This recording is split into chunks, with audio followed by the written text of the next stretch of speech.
I got a little riddle for you, are you ready? What do bees, your bank account, and billionaires all have in common? Trick question, the answer is not a whole lot, except the first two are getting fucked over by the third one via the big beautiful bill.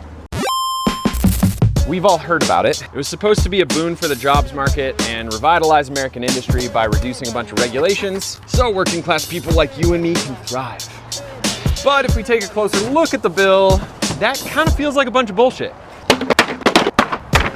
There's already a ton of videos out there about how the tax cuts benefit the billionaires more than the working class, and how the corporate tax reduction is permanent while the tax cuts for us expire in a couple years.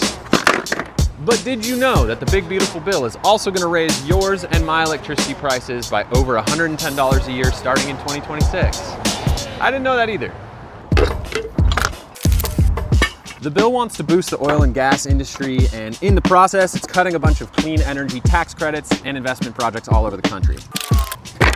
You might say, yeah, that's because they want to add jobs to the economy.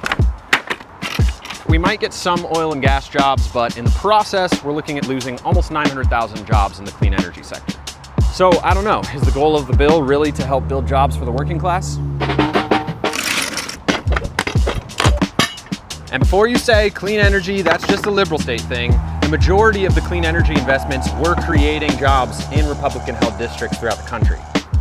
Honestly, I don't know. To me, it feels less like a red versus blue issue and more like a rich versus poor.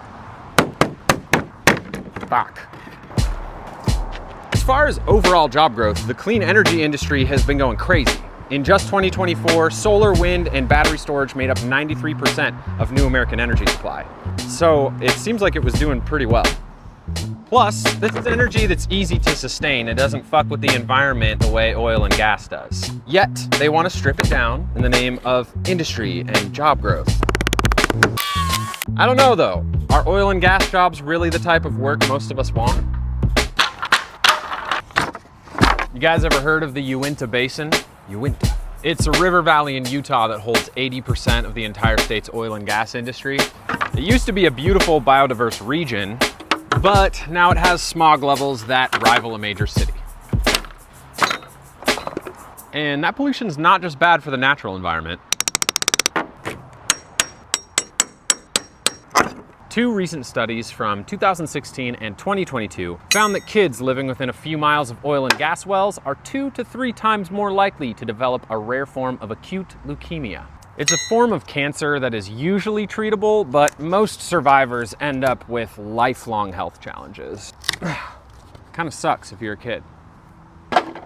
And you might say, yeah, that's just part of the risk, but we need these jobs. However, I can practically guarantee you that the children of the oil and gas billionaires who lobbied for this bill are not going to be the ones out there getting exposed to these dangerous conditions. On top of that, many of the states getting hit hardest by this bill are full of hardworking, blue-collar people who just want a good life for their families. We're talking Iowa, Indiana, Maine, Utah, North Carolina, and Alaska. This bill's gonna affect everybody, but the point is, it's not just something to care about if you're an LA yuppie who works in tech. No shade if you're an LA yuppie. Renewables are one of the fastest, cheapest energy sources to bring online.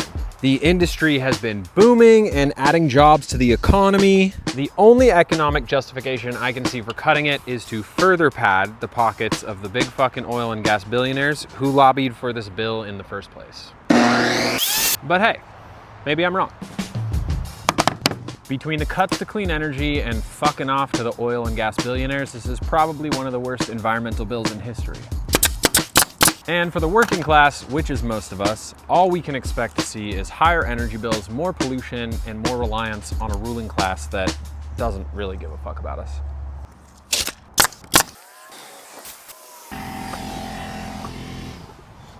The big beautiful bill unfortunately already went through, but here's a list of every senator who voted for it. If you see yours on the list, maybe give them a call, send them a message, and tell them you're fucking pissed. They're out of here. We're not gonna stand for this shit anymore. The world's going crazy right now, you guys. The political landscape is totally insane, and I don't really know what to do about it. If you guys have any thoughts on this video or any ideas of things we can do to push back, leave them in the comments. We gotta keep pressure on this stuff, you guys, even though it's really fucking overwhelming right now, or it's just gonna get worse. Dirtbag America, signing off.